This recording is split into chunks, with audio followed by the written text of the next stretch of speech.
Daralun, demo mahasiswa yang tergabung dalam Aliansi Badan Eksekutif Mahasiswa atau BEM Nusantara dan kelompok Cipayung di DPRD Provinsi Bengkulu pada Selasa 13 September 2022 berakhir bentrok dengan aparat kepolisian. Aksi bentrok terjadi lantaran seluruh massa aksi memaksa masuk ke dalam gedung DPRD Provinsi Bengkulu usai deadlock antara mahasiswa yang sebelumnya telah ditemui Gubernur Bengkulu dan sejumlah anggota DPRD Provinsi Bengkulu. Polisi sampai harus menyemprot massa aksi dan menembakkan gas air mata ke massa aksi. Gubernur Bengkulu Rohidin Mersya dan anggota DPRD Provinsi Bengkulu akhirnya menemui massa aksi tepat di tengah keramaian para pendemo. Namun saat akan dilakukan penyampaian tuntutan, massa aksi melakukan absen kepada seluruh anggota DPRD Provinsi Bengkulu yang turut hadir. Pihak DPRD Provinsi Bengkulu akan menemui massa aksi dengan jumlah 24 anggota, namun saat berada di tengah massa aksi hanya terdapat 19 orang anggota.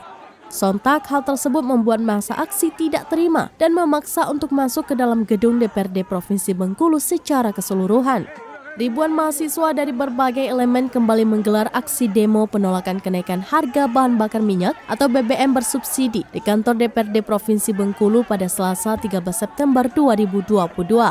Mahasiswa yang tergabung dalam BEM atau Badan Eksekutif Mahasiswa Nusantara dan Cipayung itu mengepung pintu masuk gedung DPRD Provinsi Bengkulu di Jalan Kapuas Raya, Kota Bengkulu dengan diawali long march dari Gedung Taman Budaya. Diketahui bahwa kelompok Cipayung ini terdiri dari Himpunan Mahasiswa Islam atau HMI, Pergerakan Mahasiswa Islam Indonesia atau PMII, Gerakan Mahasiswa Nasional Islam atau GMNI, Gerakan Mahasiswa Kristen Indonesia atau GMKI, dan Perhimpunan Mahasiswa Katolik Indonesia atau PMKI. Kedatangan ribuan massa ini untuk menyuarakan penolakan terhadap kenaikan harga bahan bakar minyak atau BBM yang ditetapkan oleh pemerintah pada 3 September 2022 lalu.